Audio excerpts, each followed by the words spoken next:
నమః శివాయ. ఓం నమః శివాయ. మాత చెప్పిన విధంగా కుమారస్వామి తన దృష్టిని అడ్డుకున్న దీపంపై కేంద్రీకరించి పంచాగ్ని తపస్సు ఆరంభించారు. ఓం నమః శివాయ అనే పంచాక్షరి మంత్రాన్ని జపించసాగారు. వారు తన తపస్సులో లీనమైన కొద్దీ వారిలోని ఏకాగ్రత పెరగసాగింది. క్రమంగా దీపంలోని అగ్నిశిఖ తనని తాను పంచాగ్ని శిఖలుగా విభజించుకుని కుమారస్వామిని చుట్టుముట్టసాగాయి. ఫలితంగా వారిలోని సకల చక్రాలు జాగృతమయ్యాయి. తద్వారా ఆత్మశక్తి ప్రభావం చూపించసాగింది. నేను పరబ్రహ్మను.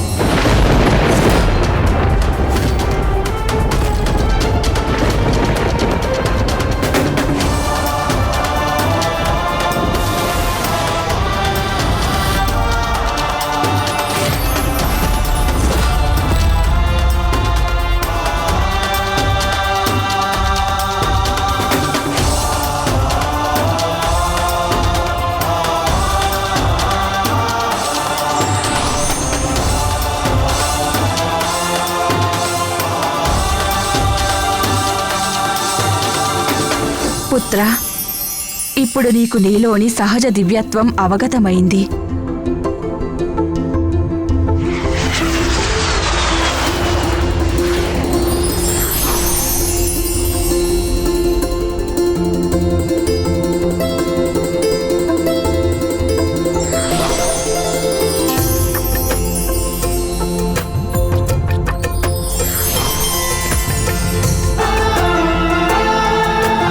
పుత్ర, నువ్వు నీ పంచాగ్ని తపస్సును సఫలం చేసుకున్నావు.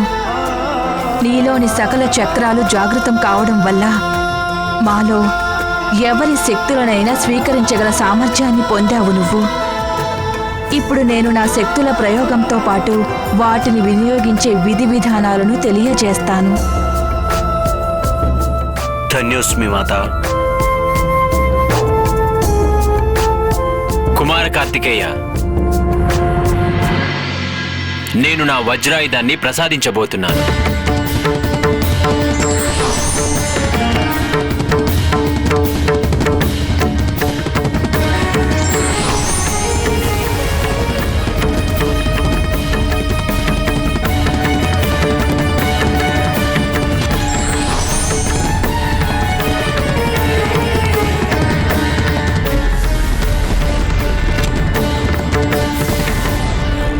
నా వజ్రాయుధాన్ని స్వీకరించండి కుమారస్వామి.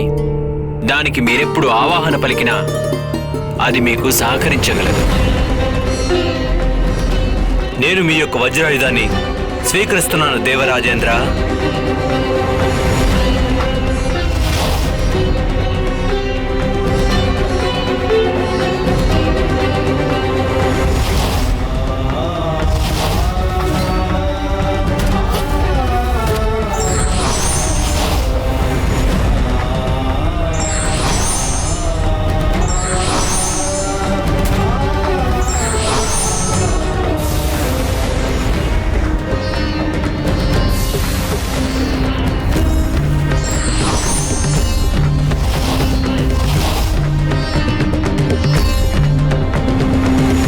ఇప్పుడు కుమారస్వామికి తన అపారమైన శక్తుల ప్రయోగం అవగతమైంది. పార్వతీమాత తన శక్తులని, జ్ఞానాన్ని ప్రసాదించారు. శ్రీహరి, బ్రహ్మదేవుడు, మిగిలిన దేవతలు వారి శక్తులను దారపోశారు. కనుక ఇప్పుడు తారకాసురుని సంహరించడానికి సర్వసమర్థులయ్యారు.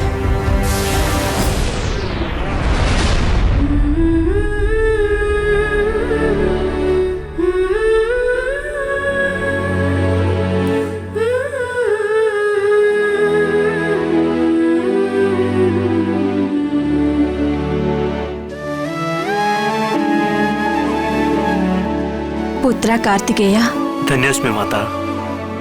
ఆజ్ఞనివ్వండి. తల్లి తర్వాత పుత్రుడికి రెండవ గురువు పుత్ర, తండ్రి గారు. నేను నీకివ్వగలిగిన విద్యలు నేర్పించాను. ఇప్పుడు నువ్వు మీ నాన్నగారి దగ్గర శిక్షణ పొందడానికి వెళ్లాల్సి ఉంటుంది.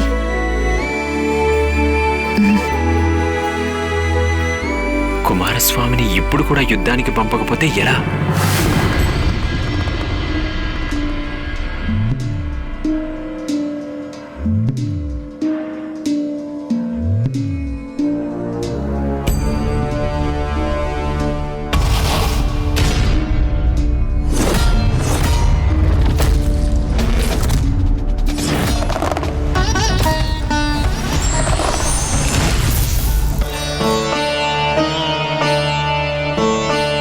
తండ్రి గారు, నాకు తమరి శిరస్సు పైన ముళ్ళ కిరీటం ఎందుకని కనిపించింది? పుత్రా, మీ అమ్మగారి నుండి శిక్షణ పొందడం ద్వారా నీవు అన్ని విద్యలు సంపాదించుకున్నావు. కనుక నేను నీకొక ముఖ్యమైన విద్యను నేర్పవలసి ఉంటుంది. నీవు సాధించుకున్న శక్తులన్నిటినీ కూడా లోక కళ్యాణము కోసము, ధర్మరక్షణ కోసము, న్యాయ శిక్షణ కోసమే ఉపయోగించవలసి ఉంటుంది పుత్రా. త్వరలోనే నీవు సేనాపతి బాధ్యతలు స్వీకరించబోతున్నావు. అది నీకు ముళ్ళ కిరీటంగా మారబోతున్నది. బాధ్యతంత సులువైనది కాదు. నీవు దాన్నెంతో సహనము సాహసాలతో నిర్వర్తించాలి. విప్రవర్య, కుమారస్వామి కార్తికేయ శక్తులు, బలాలు ఇంకా జ్ఞానాలను సంపాదించుకున్నారు. అంటే వారి శిక్షణ సంపన్నమైనట్లే కదా? తల్లిదండ్రుల నుంచి జ్ఞానం లభించనమాట నిజమే, కానీ నిజమైన గురువు మార్గదర్శనం లభించకపోతే కనుక జ్ఞానం అనేది ఎలా సఫలమవుతుంది చెప్పండి? అందువల్ల కుమారస్వామి శిక్షణ పూర్తి కావడం కోసం తన తండ్రి మహాదేవుడు అగస్త్య మహర్షి దగ్గరికి పంపించారు.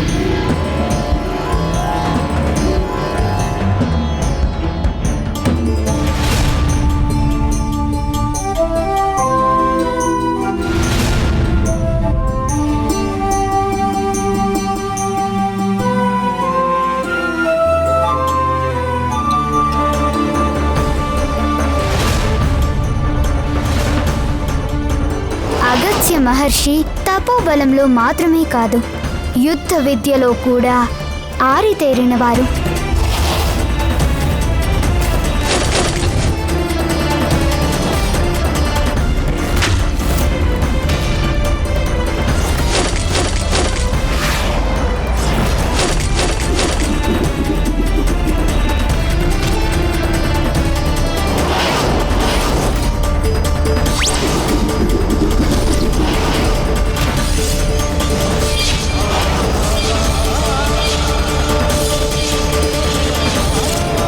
కుమారస్వామి, నేను తమరిని శిష్యుడిగా స్వీకరించి తమకు సకల యుద్ధ విద్యలను ప్రసాదించాను.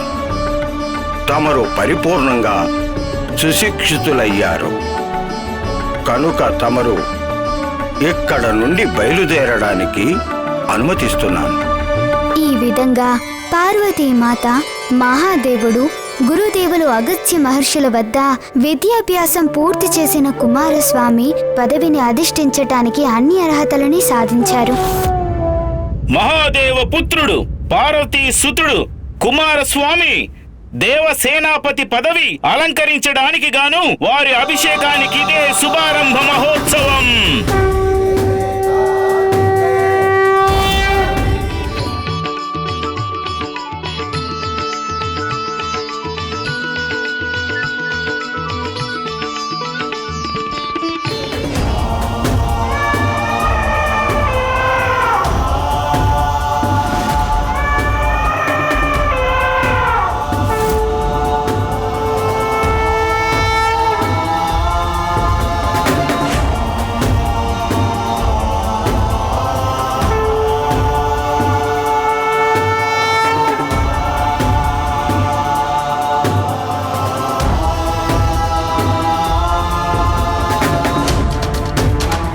పుత్రా,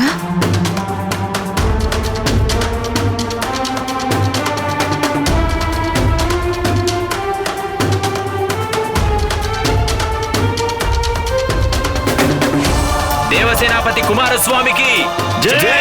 దేవసేనాపతి కుమారస్వామికి జై! దేవసేనాపతి కుమారస్వామికి జై! దేవసేనాపతి కుమారస్వామికి జై! దేవసేనాపతి కుమారస్వామికి జై! సప్త సముద్రాలు సకల పుణ్య నదుల జలాలతో కుమారస్వామికి అభిషేకం ఆరంభించండి.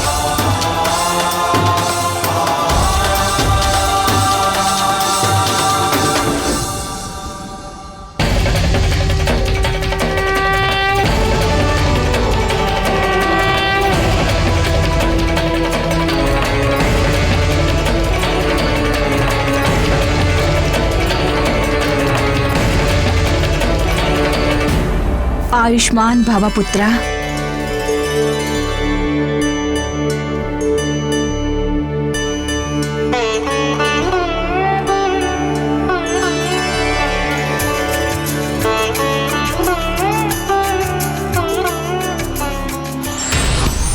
పుత్ర, ఇది నేను నీకు ప్రసాదిస్తున్న దండాయుధము. దీనిని నీవు ఆవాహన చేసిన వెంటనే నీ చేతిలో ప్రత్యక్షమవుతుంది.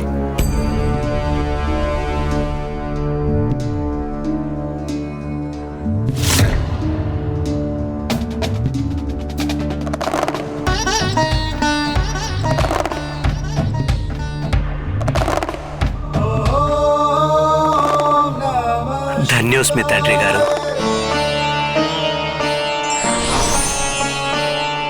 పుత్ర, నాలోని సమస్త శక్తులు కలిగి ఉన్నటువంటి మాతృశక్తికి ప్రతీక వేలాయుధం అనే పేరుతో హస్తాలను అలంకరిస్తుంది. దాని రూపంలో నేను ఎప్పుడూ కూడా నీతోనే ఉంటాను.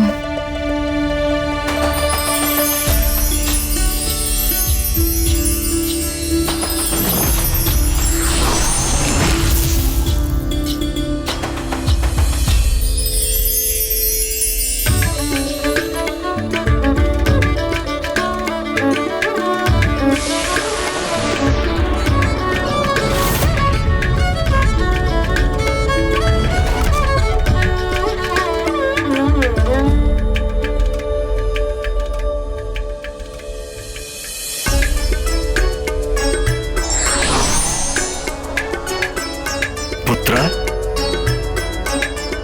నేను యోధుడిని కాదు, అందువల్ల నీకు ఏ ఆయుధాన్ని ప్రసాదించలేను పుత్ర. కానీ నీకు ఒక అక్షౌహిణి సైన్యాన్ని ప్రసాదించగలను పుత్ర.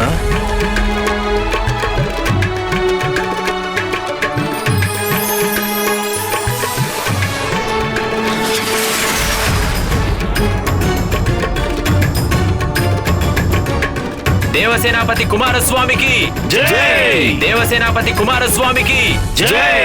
దేవసేనాపతి కుమారస్వామికి జై!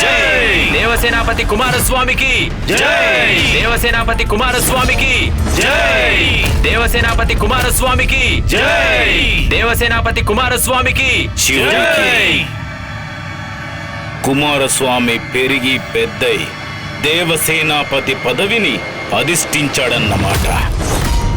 నీకోసమే ఎదురు చూస్తున్నాను కుమారస్వామి. ఎందుకంటే నీతో పోరాటం చేసి నిన్ను అంతం చేయడం నాకు పరమానందాన్నిస్తుంది.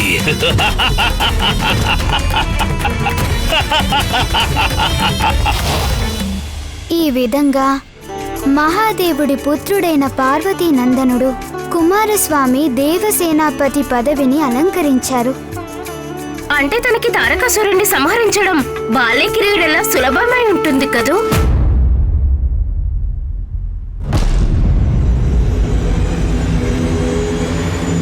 లేదు మాత.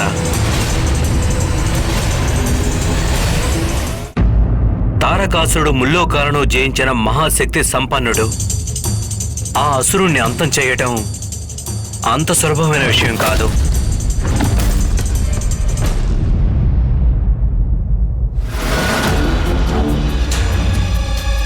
అక్కడంత జరుగుతున్నా పట్టించుకోకుండా ఇక్కడ ఇలా నిశ్చింతగా కూర్చుంటే ఎలా ప్రభు? ఇలా మీరు ఎలా ఉంటున్నారు మహారాజా? ఏం జరిగిందని నేను ఆందోళన చెందాలి అట్టాసురా? అదే ప్రభు, కుమారస్వామి దేవసేనాపతి పదవిలో నియమితులయ్యారు. మహాదేవుడు పార్వతీదేవిల పుత్రుడు. తన తొలి అడుగుతోనే శోణితాపురం అంతా గడగడా వణికిపోయింది. అంతేకాదు మహారాజా, పంజాసురుల్లో ఒకరిని అంతం చేసి వాహనంగా మార్చుకున్నాడని మీకు తెలుసుగా.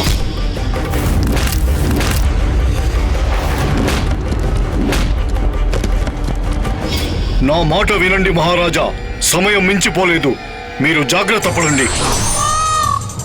ఎందుకంటే తనిప్పుడు తప్పకుండా మనపై దాడి చేయడానికి ఏర్పాట్లలో ఉండి ఉంటాడు. మహారాజా, నా మాట విని ఆక్రమణకు సిద్ధం కండి మహారాజా. ఆక్రమణ చేయాలని కోరుతున్నాను నేను. నా కోరిక ఒక్కటే, సమస్త దేవసేనులు, దేవతాగణాలు, ఆ బుడత కుమారస్వామి ఇక్కడికి వచ్చి నాతో గొడవ పెట్టుకోవాలి.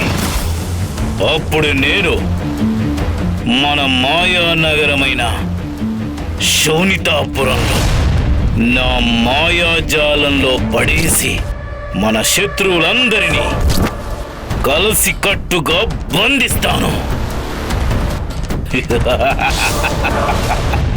అక్కడ తారకాసురుడు యుద్ధాన్ని ఆరంభించాలని కోరుకుంటున్నాడు.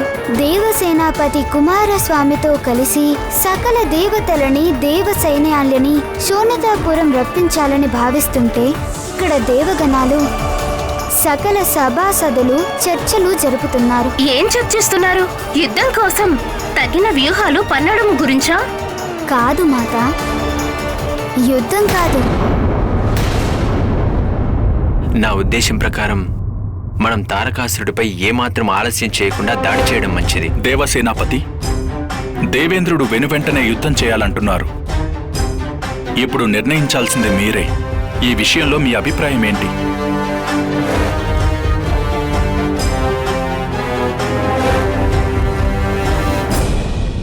నేను దేవేంద్రుల వారితో ఏకీభవించడం లేదు.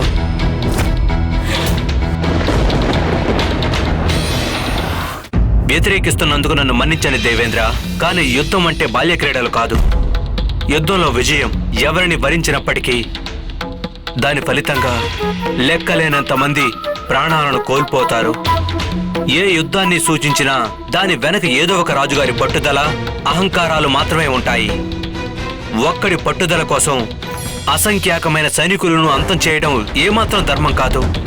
అందుకే మనం ఎప్పుడూ ధర్మం, న్యాయాలను నెలకొల్పడానికి మరో మార్గమే లేనప్పుడు మాత్రమే, అంటే చిట్ట చివరిగా మాత్రమే యుద్ధాన్ని ఎంచుకోవాల్సి ఉంటుంది.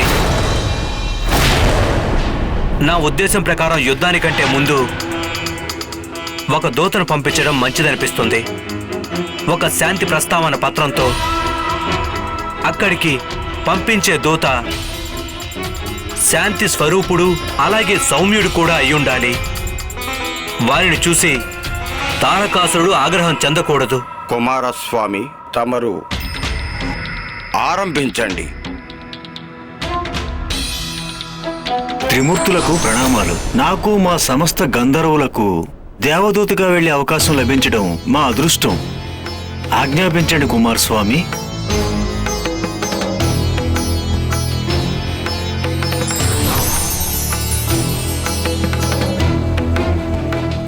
అసురరాజ తారకాసుర, మా దేవతలందరం మీకు సవినీయంగా తెలియజేయును దేవనగా, తమరు ముల్లోకాలను మీ పాలన నుంచి విడుదల చేయండి.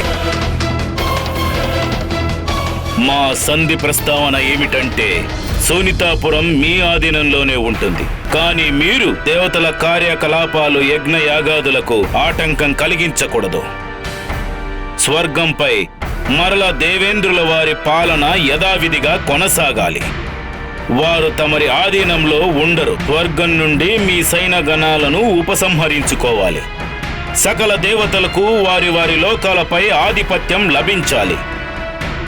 తమరు వీటికి అంగీకరించిన పక్షంలో మీకు కుమారస్వామి అభయ ప్రదానం చేస్తారు. కాదంటే యుద్ధమే అంతిమ పరిష్కారం కాగలదు. అసురేంద్ర తారకాసుర, నేను తమరి మాటగా దేవసేనాపతి కుమారస్వామి వారికి అందించవలసిన సందేశం ఏమిటి?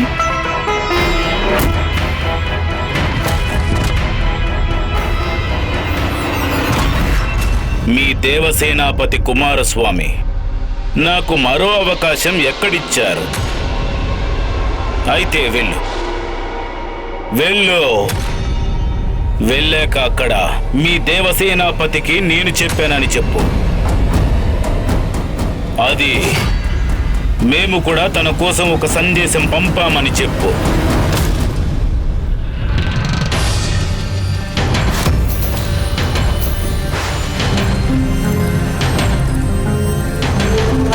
చాలా సమయం గడిచింది. గంధర్వరాజు తారకాసురుడి సందేశాన్ని తీసుకురాలేదేంటి? అక్కడ జరగనిది ఏమైనా జరిగిందా?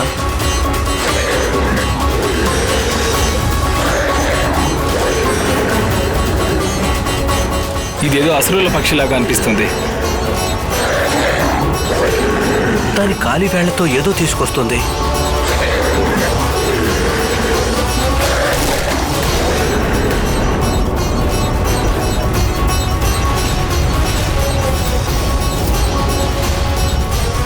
ఆ పక్షి విసిరిన మూటలో ఏదో ఉంది. అపారమైన శక్తి, అతిపెద్ద పదవులు చేపట్టినప్పుడు బాధ్యతలు చాలా జాగ్రత్తగా నిర్వర్తించాల్సుంటుంది.